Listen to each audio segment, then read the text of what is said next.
Hello, everyone, and welcome to the Housekeepers podcast. Dare I say, the cleanest hour in podcast. And this is going to be a super fun show, very fast show, because I have on a former Marine, Mr. Michael Fitz. How you doing, Michael? Hey, good to see you, Ralph. How are you? I'm doing really well. Thank you so much for being on the show. You're the senior vice president or executive vice president of 4M Building Solutions, which is pretty fantastic. And, of course, a fellow Marine. So semper fi to you. Thank you, sir. Appreciate it. Yeah, no, thanks for having me on. I'm really looking forward to it. I think we're going to have a great conversation. Me too. I'm excited to. How long did you spend in the Corps? 24 years. And how many floors did you strip while you were in the Marine Corps? Actually, more than you think. No, I think that's probably a lot, actually. That's right. All right, right out the gun. I mean, everybody thinks, the first thing you learn how to be as a Marine is a janitor. That's right. Because you have to learn how to field day or detail clean every inch of every square inch of your squad bay that you live in with 50 other guys that are filthy and nasty. That's right. And I remember literally we'd have to do drills. We moved all the furniture to one half of the squad bay. And then I would literally take Canuba wax built for cars, light it on fire, melt it down, tap it out, spread it all over the floor, and then take a side-by-side machine or a low-speed burnisher, put a wool blanket underneath it, and polish out the floor, and had to make it shine. I distinctly remember more than once sending the machine launching across the squad bay into the wall, learning how to do it. So, yeah, and I know how to clean toilets very well. When I went to boot camp, there's a couple of parts when you get towards the end of boot camp. I was enlisted, and at the end of boot camp, towards the end, of course, we're doing cleaning, of course, but then we're having to sew. And you would not think for a million years you're going to join the Marine Corps, the world's most elite fighting force, and you're going to where's the needle and thread? Like, how is that possible? Oh, I know.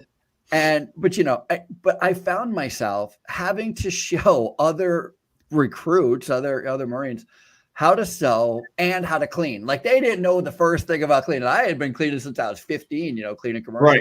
Right. No, it's funny. And you never forget when you get your packing list for everything you're going to go in deployment with, somewhere in the top of it is your sewing kit. You're like, all right, it is what it is. It is what it is. It's all part of the game. So, but no, the Marine Corps taught me so much. A lot of people say, hey, thank you. And thank you for your service, Ralph.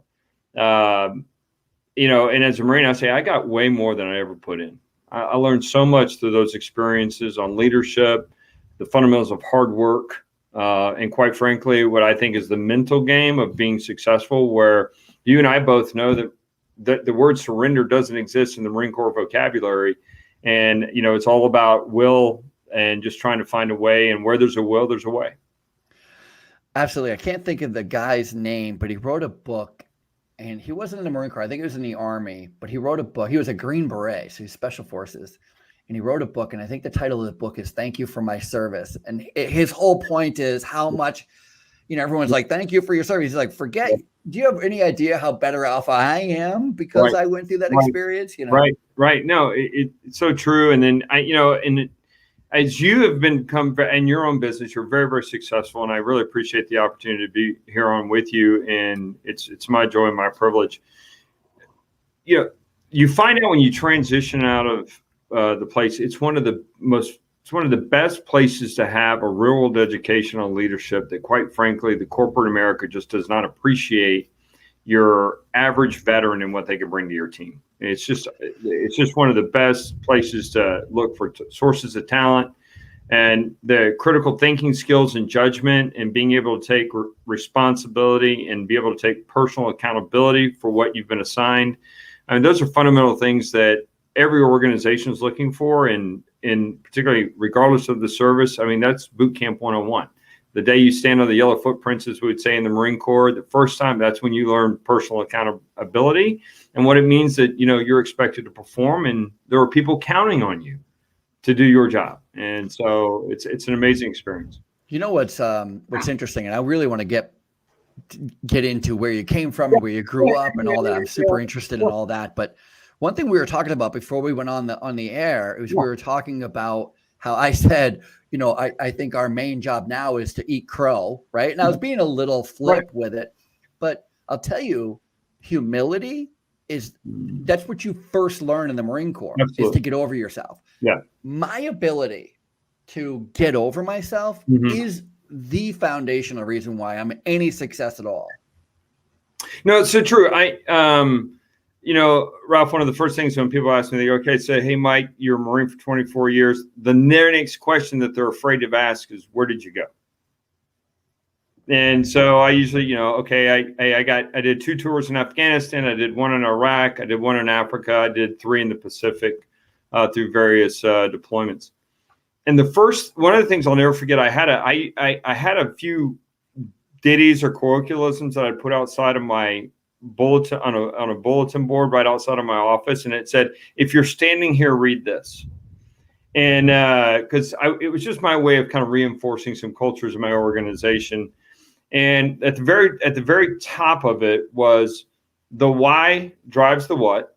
Like in the Marine Corps, everything we do, there is a purpose to it. It's not just because we want you to do something. There is a purpose to what we do, from the way you lace your boots to the way you wear your uniform. You know it as well as I do. There is, everything. And the very next one was that hubris and complacency are corrosive attributes that don't belong in any organization. Because if you think you're that good, there's always somebody better. And if you get so complacent and you think your SOP and your competitive advantage is always going to be there, there's somebody that's going to come in and do better. And really what that means is you have to be confident. And I think confidence comes from humility, knowing what you're good at, knowing your strengths and weaknesses, reinforcing the strengths and mitigating the weaknesses. And that's tactics 101 in the Corps. And you learn that. And I really got to see that out in Afghanistan and other places where it's not if, but when you will find something that is a compelling challenge that, man, it's just going to break you down. And then you really have, I think then that's when you really learn who your organization is and who you are. And you got 1 or 2 choices. You can either crumble or you can figure out a way to succeed. And yeah, 1,000,000%. One thing that the Corps did not prepare me for, I got to be honest with you, it's a big transition problem. When I got out of the Marine Corps, I had no idea what a no-call, no-show was. Anyway, Housekeepers podcast. Yeah. It's called UA, man. Unauthorized action. But that was easy in the Marine Corps. We just arrest you. We go find you, put you in jail. Pretty much. Right? Yeah, I mean, exactly. I tried to find handcuffs in my first housekeeping job outside of the Marine Corps, and they're like, "Well, you don't get handcuffs." I'm like, "This job sucks." What do you mean you don't get handcuffs? I got a couple of zip ties. Yeah, where's Oh, we can go off, and your listeners will be like, "What are they talking about?" I'm gonna stop. All right, so you're in St. Louis. So you live in St. Louis. Where are you right this second? Are you in St. Louis? Where are you? I'm actually I'm out visiting some of our clients over in Columbus, Ohio. Ohio, very nice. Large corporate client here, and but I got to St. Louis. So I grew up in Texas. I'm a West Texas guy, and did you live in Texas like all your growing up? Like I did. How was that? Texas, out in El Paso, Texas. How was growing up in El Paso? Well, you know what? Well, it was El Paso. I'm an honorary Mexican, and I don't mean that in a disparaging way. I mean, I grew up on the border, and I have a great appreciation. I think it was one of the things that taught me about how to embrace diversity and culture. And one of the reasons I think I probably wound up in the Marine Corps, because I wanted to see the world, to experience other cultures and a more diverse organization. And it was great. I mean, I grew up with rattlesnakes, scorpions, and armadillos. I mean, what can you say? I mean, and along the Rio Grande River. So there's a David Spade, the great comedian, actor. He has this great story about how his mom was a single mother. And so she would drop her 2 boys off in the desert, like 4 or 5 hours away from their house. And they would find their way back, packed with a sandwich and a bottle of water. And they would, with BB guns and just shooting stuff. And so West Texas was great. Kind of sounds like the same vibe, though, no? Yeah, kind of. On top of it, everybody really when they get to know me, they go, "Oh, this explains a lot." My dad was a psychologist, And my mother was a special education teacher working with juveniles. And I basically say, hey, the truth is it didn't work out so well. So I had to go to the Marine Corps. I was their model student and patient. Are you an only child? No, I've got a younger brother that's 5 years younger than me, and quite frankly, one of my heroes. Just an amazing man. Very cool. Great man. Yeah. So go ahead. When did you always know that you wanted to be a warrior? Like, were you playing, cops and robbers? What were you doing as a kid? Like, were you playing army? Were you? Yeah, I was a typical, well, so I think I always really sought my independence and, and kind of wanted to always be my own man. I always kind of knew that was the case. And the military early on was a way to do that, I think. I had really always kind of wanted to be a pilot. Turns out I got bad eyes. I'm not wearing my glasses right now, but I got bad eyes. Wasn't going to do that. So I remember, of course, I was a kid, and you probably remember the movie Top Gun. Of course. Who didn't want to go be Maverick, right? I mean, so originally went to the Navy recruiter to look into being a pilot. No, that's going to work. But hey, we can put you on subs. Yeah, no, I'm not going to get into it. No, that's not happening. So ultimately, I went off to college, and truthfully, just wasn't prepared for it. I was immature, not ready for that level of responsibility. I did a couple of years floundering, and knew that it just, quite frankly, I just felt like I let my family down in some regard, and just felt like I needed to find my way. And so stood in front of the recruiting stations, and don't really want to go to the Army. Definitely don't want to go to the Air Force. The Navy's going to want to put me on subs. So I always know that I knew the Marines were the best, and I walked through the door, and 2 weeks later I was at boot camp, and I enlisted as a private. Wow. What did you go to?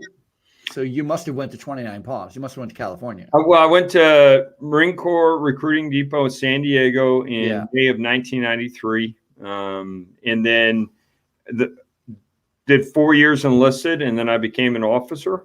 Very cool. And then did another 20 years. And then my last tour was being stationed as a regional commander out of St. Louis, kind of representing the Marine Corps for the state of Missouri, and then a large organization through the Southeast. And that's what brought me to St. Louis. At that point, I was entrenched. My family was. I've been married for 21 years to the same lady I met in San Diego. We have beautiful identical twin daughters that are 17, about ready to turn 18, that are seniors in high school. And we knew they were in middle school. So we're like, well, we wanted to have roots and be able to have the middle school, high school experience. And so we just, it's tough to move at that point, right? Yeah. I mean, the truth is the families bear the burden of the military life. My wife and my children, my wife if I feel like I'm a good man, but there is a better woman behind me. And she really held the family together, allowed me to go do the stuff that was fun for me. Being a Marine, getting deployed, that's what we do. She had to be the one to keep the home fires burning, keep life normal, and the entire time wondering if she was going to get a call or somebody show up at her doorstep. And so I have all the respect for our military families that are out there, because they're the ones that really deserve the credit for the success of our military. They definitely have the crappy job, because, as you say, being a Marine is a pretty fun job. It is fun. It is. There are times when you have to embrace the suck, of course, but it's a fun job. And everybody's gonna be like, "Are these guys talking gibberish?" I know. Having a conversation nobody else knows about. I know. Every time I try, like, so what is it really like to be in the Marine Corps? I'm like, it's like Boy Scouts with guns. Imagine going camping and then shooting stuff. Pretty much, we have fun. You dig a hole and you sleep in it. It's not that terrible, really. No, it's really not. It's really not. What did you do for fun, for work? Did you play sports as a kid? Did you work as a kid? Yeah, always had a work ethic. So I played soccer, football, wrestled, just kind of, different sports. Kind of all year round, yeah. Yeah, true story. I also played golf growing up my entire life, and this is It's a not fun. really a sport. Can we agree? I don't know, man. I'll take it. Just messing with you. It's a passion. It's not a sport. It's a passion. Just messing with you. I'm like, all right, Dad, I'm going to make a run at the golf team. He's like, all right, son, whatever you want to do. So I'm getting ready to go into my freshman year at high school. I'm practicing every day out at the, practice. And I'm getting ready to go. And then I meet a young lady, and she joined the swim team. So 4 years later, I was a 4-year letterman on the swim team. Isn't that how it goes? Oh, yeah. And, my dad, what happened to golf, son? I said, I don't know, Dad. I don't know. But I tell you one of the things that really shaped me, and I'll never forget it. And I tell her this a lot. I have a really strong work ethic that's only been fomented by my experiences in the Marine Corps. When I was 15, where'd that come from? Yeah. So my mother, when I was 15 years old, basically said, "All right, son, you're going to learn how to work." And she went to our neighbor and said, "Hey, my son's going to cut your grass." And so one morning I got woken up, got kicked out of bed, grabbed the lawnmower. She took me over. She showed me how to cut. And we were just talking about landscaping before the visit, before we got on. And I started cutting my neighbor's grass. And I'd zip through it real quick. And I'd be, all right, Mom, done. She's like, no, you're not. Then I'd have to get the edger out and trim the grass and, do all that stuff. Okay, I'm done. No, you're not. Then you got to sweep it, blow it, bag it, all that kind of stuff. Okay, I'm done. No, you're not. Then we'd have to go to the flower beds. and it got to a point where 2 hours later, the lawn is just immaculate. And if it weren't for my mother teaching me the work ethic, whatever standards you set for yourself is the one that you're going to accomplish. And my mom taught me, son, just keep going. Don't stop. You can always make it better. And that takes hard work. And before I knew it, by the end of the summer, I had about 7 or 8 lawns. And then the following summer, I was up to about 15 lawns, and I was doing them all in one day.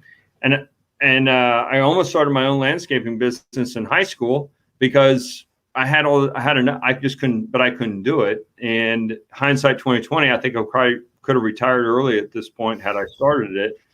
But anyway, I can never give my mother enough credit for just teaching me a work ethic and, pushing hard, and that accomplishing something takes hard work. It's funny. My mom got me my first job too. Really? And it was cleaning the high school. But they had this, the town that I lived in had a work program for 14, 15-year-olds. So when you're going from 8th to 9th grade that summer, you could start work with permission from your parent. And my mom brought me home all the paperwork. She's like, you're going to get, pick one of these jobs. And I'm like, I'll do the cleaning. She's like, all right, kid picks cleaning. I could have been on the road crew, but I'm like, nah, cleaning sounds good. Been doing it ever since. I don't know. It's quirky. It is. Well, it's all about influences and coaching and being susceptible to coaching. I can tell you I was extremely resistant. I was not happy, and I'm just glad that she had the strength of character to, not just say, oh, it's okay, son. It's all right. Don't worry about it. What's funny is, so that job naturally ended. I didn't quit, get fired. It was just a summer job, and it ended when school started. Then my next job was, my mother helped me get another job, and I didn't like it, and I wanted to quit, and she wouldn't let me. Right. She was like, we don't quit. I was like, we don't? News to me. Why not? Right. We don't like doing something. It's Thank God for mothers, right, Michael? Thank God for mothers. Thank God for mothers. It's definitely not a parenting show because I'm not somebody. My wife, maybe not me, but but it does come back to there are a handful of experiences. Whether for me personally, whether it's my faith, my family, my friends, work environment like the Marine Corps. There's not a single original thought or something or someone that hasn't molded me into who I am today, and just couldn't be more grateful. Right. It's about the journey, in a lot of ways. And I've been really, really lucky, Rob, really lucky. So you seem to have a pretty great upbringing, pretty Yeah, normal. yeah, Mom and dad both yeah, working, younger brother yeah, growing up in yeah, Texas, and yeah. then you join the Marine Corps. Here's the Yeah. big question. Mm-hmm. How do you get a cleaning job coming out of the Marine Corps of all the jobs listed? And Yeah, I've been through through the yeah, process of leaving the yeah, Corps. yeah. And it's funny. Um, in the Marine Corps, I think you realize there's a life expiration date on you. You know, like eventually you're going to get out of the Marine Corps, you got to retire. And while I was working full time, raising a family, I went back to school through adult education and spent about 8 years finishing some undergraduate, got a couple master's degrees, business degrees, and just prepared myself best for an exit strategy. And when I went to exit from the Marine Corps, I went to a very good friend of mine. There you go again, another guy, another good guy. And I said, hey, how do I transition? And he goes, Mike, it's pretty simple. Never ask for a job. Just ask for people's advice. Everybody will give you advice. So you need to have a goal setting again. You want to have 2 coffees a week. And the purpose is you want to seek their advice on how to transition, talk to them about what you're passionate about, and get their advice on what you should do. And then walk away with 2 names. Just walk away with 2 names. And I did that for over a year, built kind of a who's who list of CEOs, COOs, senior VPs of HR in Fortune 100, Fortune 500, and movers and shakers in St. Louis. And I was very successful to the point that I was not afraid. I was humble enough to follow every breadcrumb. So I met a gentleman, and he invited me to go do some upland hunting. That's birds and bird dogs and that kind of stuff. So I go out with him and I show up and I take some of my fellow Marines, and there's another gentleman there who wants to tag along. I don't know these gentlemen very much. I think we got invited out. They want to show appreciation for our service. And I was prepared to pay. And this other gentleman goes, hey, I've got it. I'll pay for it. Well, I thanked him, of course. And I said, hey, this is more of a personal thing. And I'm just kind of an old West Texas guy. I'm going to invite you back out and I'm going to return the favor. And he agreed. Well, then I went to transition and I reached out to this gentleman and said, hey, he owned a large 3PL, large third-party logistics company, trucking company, really deep pockets, a mover and shaker behind the scenes, old money. And I said, I'm transitioning. Can I get your advice? So he sat down with me and goes, well, Mike, I don't really have a position for you in my company, but let me think about it. I get back to you. One of his close friends that I grew up with was a guy named Tim Murch, who owns 4M Building Solutions. I met Tim. We went to breakfast. Tim was just being nice to a transitioning military officer, didn't know me. We sat down. 2 days later, he called me and goes, Mike, I don't know how we're going to do this, but I want you on my team. Very cool.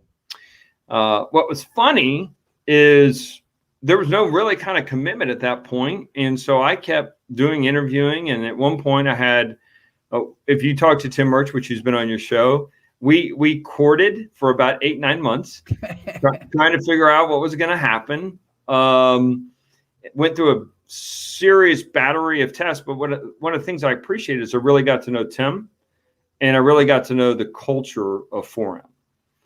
And it came down to a decision point. I had about 5 offers on the table, literally. And I chose to go to 4M because of advice I had received. Mike, never chase the money. Chase a job that's going to allow you to be passionate about what you do. And it's always about culture. It's always about where you can thrive. The money will come. Do what you love and do it where you love to do it. And I just really felt that 4M was a home for me. And I was grateful for the opportunity. And quite frankly, it's one of the best moves I've made in my entire life. And you never questioned that it was cleaning, that it was a cleaning company, a cleaning industry. It never bothered you. You never had second thoughts. You didn't worry about what your friends were going to think or say, or your old Marine Corps buddies to learn that you took a housekeeping position somewhere. Yeah. So I'm sitting here going, no. But the truth is yes. I mean, it's not sexy. But now you're asking a guy that's been doing it for almost 5 years. And what's more relevant today than providing a safe and health work environment for corporate America and your community and your family and your friends? What we do is irreplaceable. I don't think we've gotten nearly the credit. The industry's gotten nearly the credit that it's deserving for the current COVID pandemic and the current environment that we're operating in. And that just even haven't begun to get it. No, I agree. And I think that's probably going to be a long time coming, just because the political environment is such that we're still in and I'm not speaking anything other than to say that there currently isn't being any credit given to anyone about anything. But I think that you're right. Mm-hmm. I think when it all shakes out, you're going to see the environmental side of healthcare has done an incredible job of disinfecting, of staffing, of staying on top of listening, of learning, of retrying, of being creative. And so your point is extremely well made with me. I completely agree with you. The one place that I not to push back, but the one place that I just wonder if it holds a little bit of water is, you said early on when growing up, you really just wanted to be your own person and make your own choices and stand on your own 2 feet. And I think what happened, because I think we have a similar story, very much, where I graduated with my second bachelor's degree. I didn't even graduate. I was weeks away from graduate, like actually walking across to get my second bachelor's degree. And I got a call from some random person who saw my resume on monster.com. So that's how many eons ago it was. And they were recruiting for somebody who worked who has experience managing, and who, this company's growing by leaps and bounds, and we're looking for people who can grow with us and who can, make decisions. They completely talked my language, all about leadership, all about management, all about promoting people from within, and, all that stuff. Yeah. I was 100% committed to this job before I knew that it was housekeeping, because we're hanging up and he goes, oh, by the way, as if it didn't matter. Oh, by the way, we work in the cleaning industry. And he says, but that doesn't matter, does it? And I wanted it to matter. Like, there was a little bit in me, I was kind of like, I wanted to go like, what are the other people going to think? I'm just graduating my second bachelor's degree, and this is unheard of. Who, because I started out in cleaning. And could you imagine me taking a cleaning job after doing all this work? But honestly, it didn't matter to me. It was actually more of a reason to say yes. Yeah. Yeah. So, and I fear maybe that's the same with you. Maybe you too had that. Yeah, there's part of it. I can tell you, just as you were talking, thinking a little bit more about really what there's always, you're always learning, about yourself and what motivates you and this kind of stuff. And here I am, completely transforming myself, starting a second career in my early 40s. And, I think here's what matters to me. Serving people and being in a people business.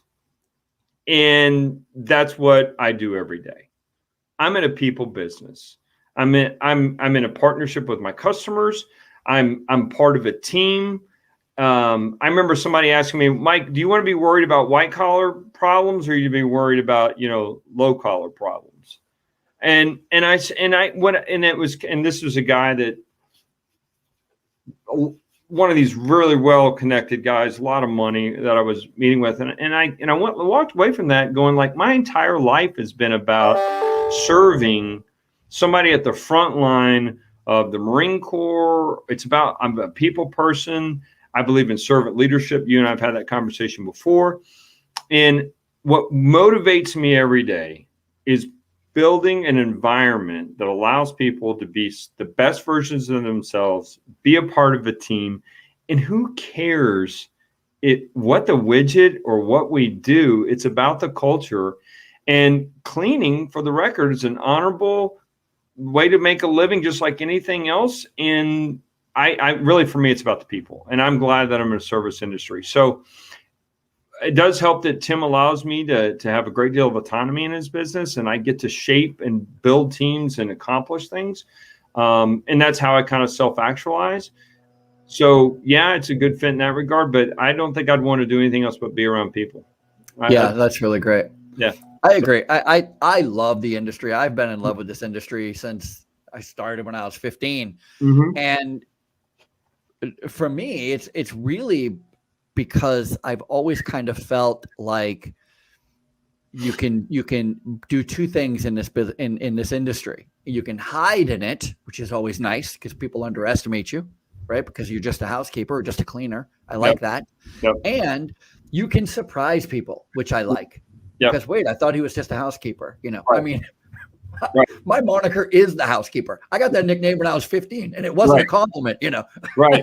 No, it's well said. Very well said. But you know, I think you say that about anything, any occupation. But it's a unique experience. One that I wish that more people had. We used the word humility before. There are a lot. If you're depending on the nature of where you're at in your industry, a lot of the people that come to work for us are because they need to, not because they want to. Agreed.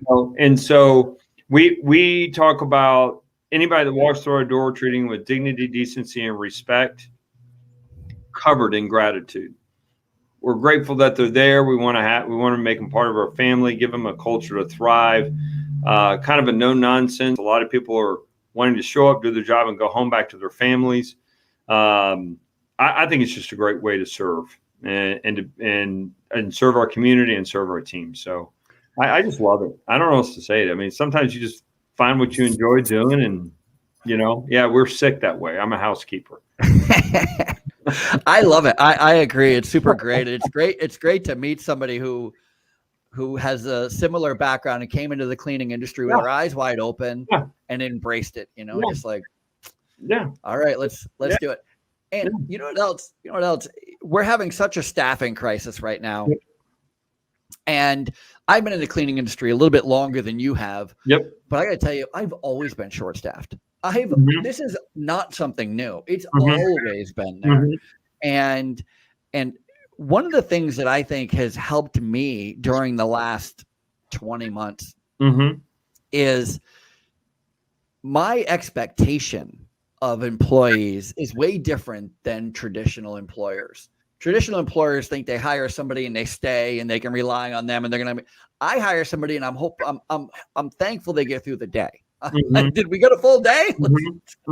Right. Exactly. And when you work in that environment, what happens is you begin to understand and practice, for the most part, the idea that you want people to not be with you for a long time, but be with you for a good time. Like, I appreciate this isn't your business. You haven't chosen cleaning as your industry, what you want to do for a living. But what I want you to do is when you hear of somebody else saying, hey, so-and-so, my friend, my son, my daughter, whatever, needs a job, you go, you know what? Ralph is a pretty good guy to work for. It's crappy work. It's cleaning, but he's a good guy.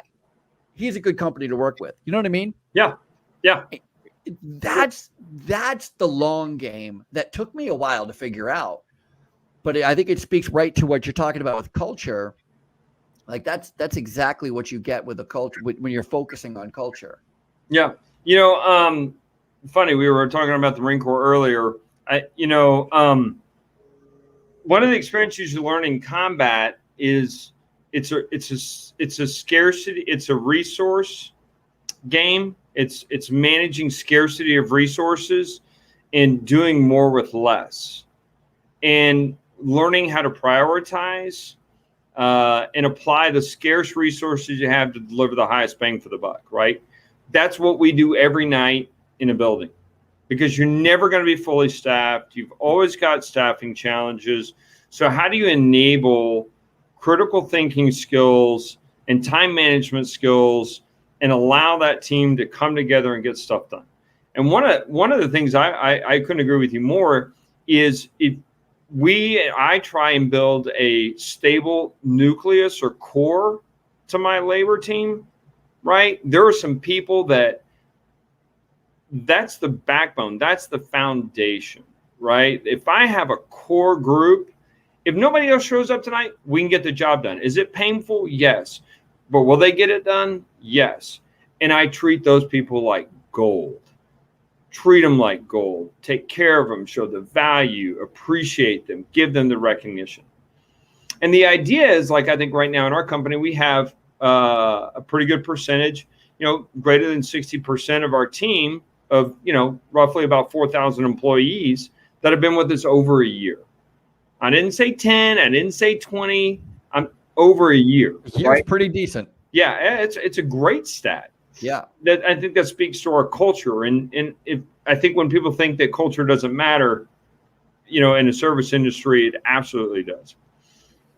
Well, I'm churning just like everybody else is on the other 40% right now. I mean, it's 4 or 5 to 1. The difficulty is. Well, our mental goal right now is, how do we take it from 60 to 75? How do I get the nucleus just a little bit? How do I expand that a little bit? But to your point, have contingencies, be prepared, and never forget the people that are getting it done for you. But there are staffing strategies. Not everybody's the same. There's not one technique that crafts it all. But your expectations of what is a long-term employee are probably changing. I think we're moving into you've probably been in a kind of working in a part-time economy for a while now, where most of, you correct me if I'm wrong, most of your business, 4M business, is Class A commercial, Class A offices, commercial retail space, banks, manufacturing, right? Like, so we do really. I'm gonna just keep it short. That we do healthcare. Mm-hmm. We do. I'm just saying the majority, though. What's the majority you do? Probably 50-50. But okay. It's all part-time. Let's just call it part-time. Go ahead. Well, so I was just going to make the comparison against what I do, which is all healthcare. So all of my business is full-time days. Whereas when I was working commercial cleaning, it was all part-time nights. We didn't do anything full-time days. There was no full-time anything. It was all part-time. And it started at 4 or 5 o'clock at night. And I cleaned houses for a while, but so that was days. But that was traveling from house to house to house during the day. But most commercial cleaning, traditional commercial cleaning is at night, and so you're familiar with the part-time model. Yeah. What I think that I'm struggling with, and many of us in healthcare are struggling with, is how to take that part-time model and make it work days when it's traditionally been full-time. Traditionally, you start a housekeeper at 7 a.m. till 3:30, 3 o'clock, whatever, in the afternoon, 7 days a week. How do you split that up? How do you half it? Or is it, now you're working 2 days and then somebody else is working 2 days, and so all of a sudden you have 5 people to cover 1 week instead of one you know what I mean? Like, it's just, it's a challenge. It gets challenging, and like I said, there are a couple different strategies. I don't think we have time to go into all of those. There are, but I think the point is, I think there's 2 things I would say, and I think you'd probably agree with me. Don't overcomplicate it. Don't get so customized and so creative that you can't sustain it, because whatever you build's got to be sustainable, right? So, but don't be afraid to explore. Creativity is a part of business. Be creative and think critically about how to be creative. There's science and art to everything we do. So, but don't make it so complicated you can't sustain it, and lean out and try something. The worst thing that can happen is it doesn't work. Yeah, that's smart. And thank God for technology. Technology has been, especially in the cleaning industry. I mean, it is just from where we are today. It's funny, you were talking about taking the wax, setting it on fire, taking a wool blanket or whatever, putting it on the bottom of a side to side. Yeah. We are a million years away from that. But that's what I was taught to do. I was like, we're setting what on fire? The floor. Okay. Right. No, we are in what I think is also being challenged by many of the folks that are in our industry, like that we're being asked to do more with less. Production rates are through the roof. And it's a difficult challenge. Margins are shrinking as wage inflation goes up, and as people, and depending on the nature of where you're at, like occupancy levels and what's happening behind the business that's paying for those janitorial services. And it's an interesting time. And, just as a person, I wish everybody the best of luck in it. I mean, we're all in the industry here, and we all want to see people succeed. There's not if you're a conglomerate to a privately owned mid-sized company to a small mom and pop, a small business, there's nobody that's not being affected right now by what's going on. And I just, obviously wish everybody the best. Yeah, we've, how did you guys do during the pandemic? I mean, are you guys, did it hurt at all? Did you guys grow? I know a lot of companies grew during the pandemic. We were, honestly, Ralph, we were tremendously blessed. We really had a very successful couple of years through it. Good. I think I'm grateful for the leaders that are in our company, the managers that are in our company. We were able to respond, we struck gold during the period, and we're grateful for it. But we're also humble enough to know that maybe we were the lucky ones, and we just got to make sure that we don't get ahead of ourselves. And so, yeah, we did well, and we're grateful for it.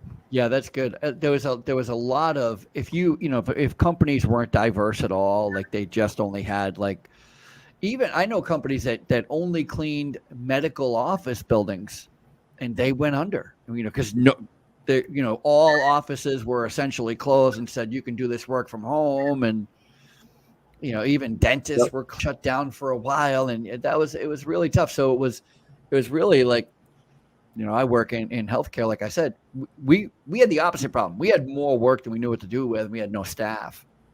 What we decided was we are diverse. We are in several different vertical markets. Which is really helpful. Yeah, very much. We were lucky. We're lucky enough not to be in retail. That was a business decision many, many years ago. Just kind of maybe fortuitous, lucky. I think we read the tea leaves and we avoided that. But we're in healthcare, we're in commercial, we're in education, the commercial being both corporate and multi-tenant. And it gave us a lot of diversity. But here's what I do know. When it hit, we doubled down, got into strategic working groups and met on a weekly basis to keep pace so that we could be the advisor partner to the people that we serve. And when we did that, and we were in it for the long term, there was a lot of crowding around disinfecting and some other stuff. We just were trying to be honest brokers about what our partners needed to do to provide a safe and healthy work environment. In some situations, we took significant sales contractions, scale back labor, but we stayed in it for the long term. Others ramped up significantly. And we just bolted on it as advisor partner for their business and providing that safe health work environment. And actually it's coming back in spades, because now we've entrenched the partnership and the trust through a very difficult period of time. And now I think we're even better poised coming out of the pandemic when we do. I think that everything you just said kind of shows why you guys are so head and shoulders above a lot of other companies, because in management, the whole focus is about serving your staff. Mm-hmm. When you're in a strategic ownership position or a strategic executive position, your focus is on serving your customer. Mm-hmm.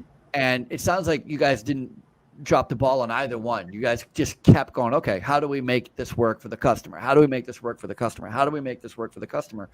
And then you know what happens? And you know this. The customer starts thinking, wait, how do I make it work for them? How do I make it work for them? And then all of a sudden, if I'm thinking of what's best for you and how to make you best successful, and you're wondering, how do you take massive action to make me successful? I mean, in the end, we're all rising with the tide, Yeah. I mean, it doesn't matter if you have 10 or 10,000 customers. What matters is that the one customer you're talking to at that moment is the only customer you have. You know, True story. and if you approach it that way and you look long term, I mean, the bedrock of any service organization is the retention of your customer base. We like to call them partners because we want a lifelong partnership with them. Anybody that walks through our door and we bolt on to, we never want to lose them. Today, at 43 years of age, we still have our very first customer. We wish that we have kept every single one of them in the past. And that's our goal. And and when you think long term, you're just only layering up your foundation as a great launch pad for growth. Our best salesperson for new business is our current customer. Of course. Yeah. I mean, I'm preaching to the choir. Everybody knows that. But I think it's also, during the pandemic, we doubled down on it. We said, hey, let's focus on our current customer. That's what we need to focus on. Yeah, that's really great. I'm a big fan of sales. I'm a big fan of being unique. So although I do appreciate and believe in that, providing a good service is a definite way of growing, I also don't like relying on the voice of others. If there will be times where like, I'll tell a friend about you. Just give me your friend's number. I'll tell them about me. No, I absolutely. Well, then, hey, can you provide the introduction? And that's right. Yeah. Yeah. I mean, I like trying to think really outside the box on how to get in front of people, how to get noticed. That's one of the biggest challenges I have is getting noticed. Well, so what's interesting is don't ask for the sale, call for the action.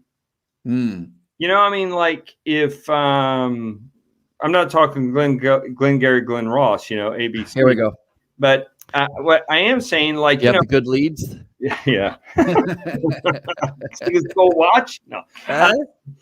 I think that when you're really looking to grow your business, I think a couple things, know what you're good at. Core competencies matter. Like if somebody's listening to us right now and goes like, man, I need to diversify. Okay, cool. Step back, know what your core competencies are, what's giving you a competitive advantage, what's your unique selling position. And then, don't overpromise, actually underpromise and overdeliver. And then when you get in that situation, we try and use verbs, which mean there's action behind them. It's not, to your point, hey, don't just say, hey, I'll call somebody. No, let's call somebody. Let's call somebody. Let's get them on the phone, and I think we often try and make things way too complicated, which is one of the reasons why I love housekeeping. It's one of the reasons I love being a janitor. It's not a complicated business.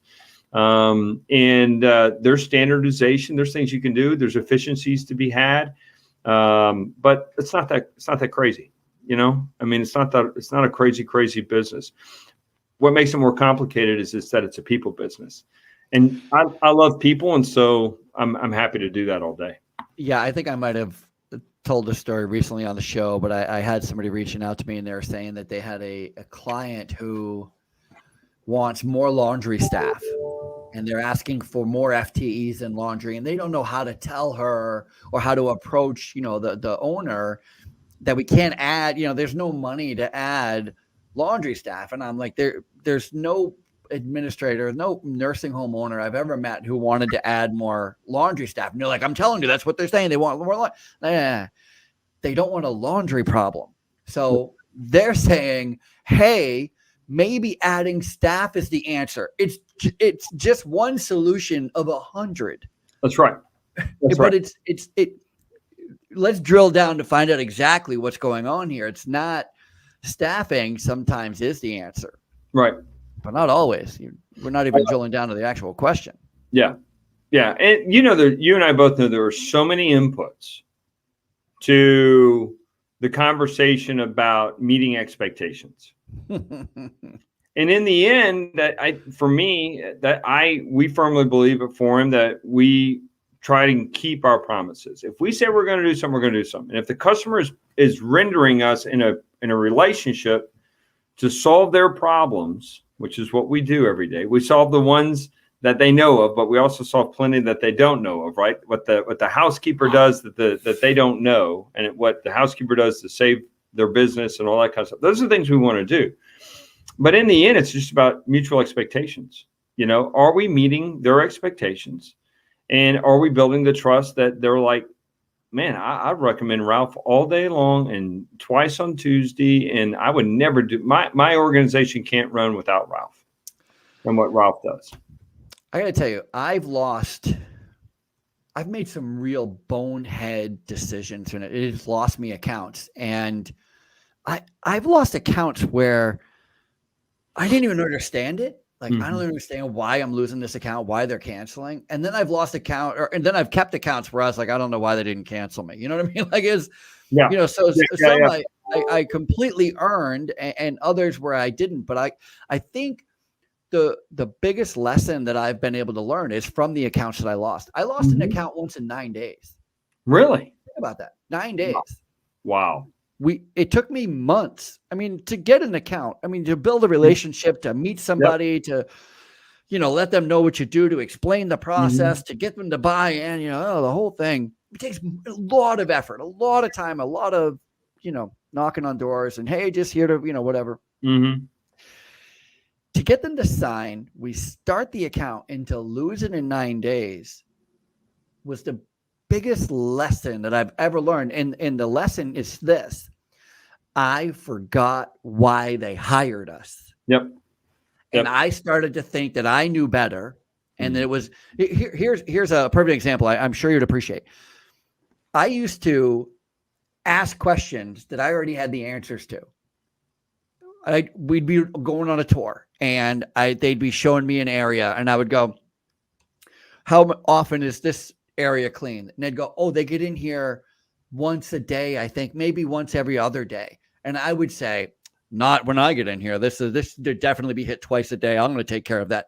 Right.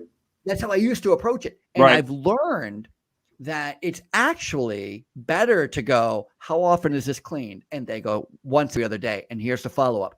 Is that enough? Right. To them, not to me. Right. Because that's why I lost the count in 9 days. I made it all about me, my expectations, my standards. Yep. And without even realizing it, rolled over my client. I literally was like, move out of the way, client. I'm in charge. Right. Like, what? Right. Who hired the monster? Like, right. And, I think that not everybody, everybody starts in different places and everybody's different. But here's what I would say. I don't care if you're day one and owning your own company, or you've been doing this for 100 years and you're in your third generation. The truth is if we don't stay with some blocking and tackling drills and remind ourselves in peer-like relationships, which is what I've loved about this format today, because it's reinforcing for me a lot of things that I shouldn't forget. It's never about me. It's always about them. The one-on-one, listen. What's the voice of the customer? What's going on? What do they want? Because in the end, I'm there to provide them a service that they're willing to pay me for. Serve your customer. Yeah. Right. It goes right back to stepping on those little yellow footprints on the stupid pavement when you first get in the Marine Corps. Yeah. The first thing they're going to do is we actually say they take away yourself. Like they remove you, they treat you really bad so that you get, you're nothing. And then they build you up as a team. That's not what they do. They teach you that it is not about you. And as soon as you think it's about you, it's going to go sideways. Yep. So if you put your focus elsewhere, the mission, the other person, your buddy next to you, right? Your client, your employees, your wife, your kid, you put it on them. Mm-hmm. That's what you learn. I think that's what all of us learn as adults. We get there. Yeah. The other thing too, I want to come back to a word you used earlier, being humble, because you got to know what you can and can't do. And I'll tell you, I was brand new in the business, and this is a bad example. I lost a customer because a customer said, "Hey, Mike, can you do this?" And I went, "Heck yeah, I can do that. No problem. Well, I can do that."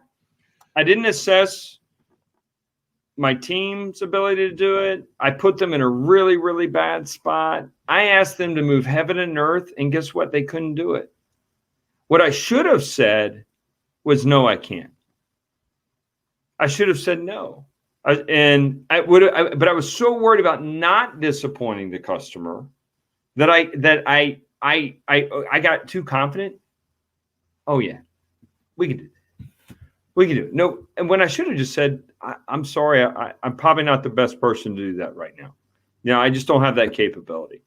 And so to your point, if I can't service the customer, if I'm really listening, I think you got to be humble enough to know what you're good at and what you're not good at. And if it's not a good fit for your business, don't take it, because all you're going to wind up doing is wasting time and resources. I love, and I'm not making this up. I mean, I'm not, no hyperbole. I love being the hero. And if you let me, I will, I will try to be the hero, even when I have no business trying to scale that building or grab that buffer or whatever it is. Right. Sounds like maybe that's the same thing, right? Where you're just like, what you want? Maybe you asked me to do it. Of course I can do it. And then, you fall flat in your house. You end up being a zero instead of a hero. Well, I mean, if your bread and butter is 250,000 square foot commercial office space and you try and take on a corporate campus of 5 million, you're putting a bid on it, and you just don't have the subject expertise and you get it, all you've done is damage your reputation. You've wasted resources, time, damage your reputation. If you're in senior living and that's what you do, be good at it.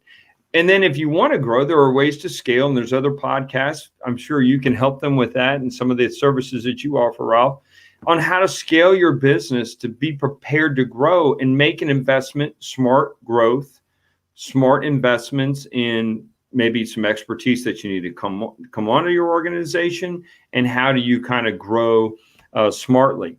And because we all know there's a lot of people out there that have bit off more they can chew, and it doesn't do you any good either. So know your limitations, be humble, and be good at what you do. And never forget you're in a service business. And I think you said it well, serve your customer.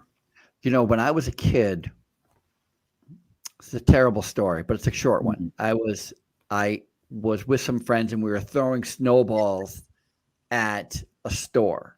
And we weren't really throwing at a store. I think we were kind of throwing at each other, which ended up maybe coming close to a car. Then a car would, the person got mad. And so we started throwing them at the car. And then we hit a window in a store. And the store owner came out and was very, very upset, obviously. And she basically chased us down the road. And she was, a broom in hand kind of thing. She was very upset at us. Fast forward, the next summer, spring, I go and apply for a job working at a store across the street from that store. That store had closed. What I didn't know is they had just moved across the street. So that store closed. The same owner, same lady, now in the other store. And I go in, and she takes one look at me, and she knows me. I have no idea who she is. She goes, "Wait a minute. Weren't you one of the kids who threw snowballs last winter and you broke my front window?" And I was like, "Oh, no." I wanted to say no, it wasn't me, but I was like, I guess all right. So I start leaving. She goes, "Where are you going?" I go, "Well, I don't know what to do." She goes, "Apologize." I was like, "What?" She goes, "Say you're sorry." I'm like, "I'm sorry." She goes, "All right, come in here and fill out an application." She hired me. That's awesome. She taught me a huge, valuable lesson. You know what you do when you make a big mistake, when you bite off more than you can chew, when you fall flat on your face, own it. Yeah. Even if we can't do business together, I want you to know that I recognize that I messed that up. It was my bad. I shouldn't have done it this way or that way. I shouldn't have said that, or whatever. Don't make excuses. Own it. That's how you move on. Because this business, cleaning industry, it's humongous and small at the same time. Yeah. Ralph, I know we're coming up on some time, and I want to say this. I really want to thank you again before we go. And also just to kind of make a short point, that just hearing the anecdotal stories that we've shared today reminds me I've got a lot to learn. Me too, brother. and that some of the best lessons I've learned and I need to relearn every day are the ones I've already learned. So thanks for sharing all that.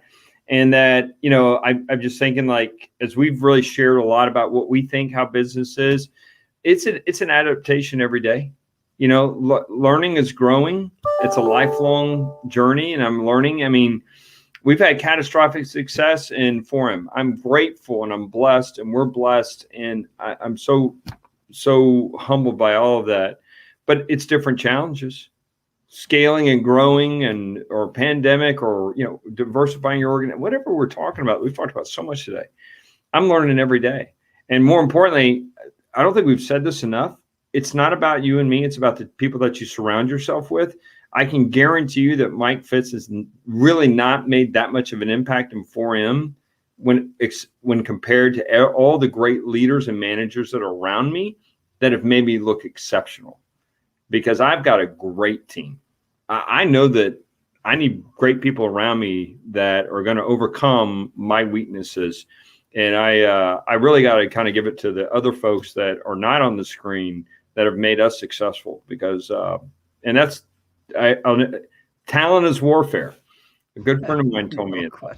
No question. Yeah, I mean, that's the difference. Yeah, thank you. We are running up. So I know you guys are hiring. I know you're in nearly every state in the union here. Yep. How do people apply? How do they get a hold of you? Is there a website? Are you hiring? Are you recruiting right now? Is there a special position you're after? Or? Yeah. In Gangbusters, it's pretty simple. 4-m.com, and then you can go on there.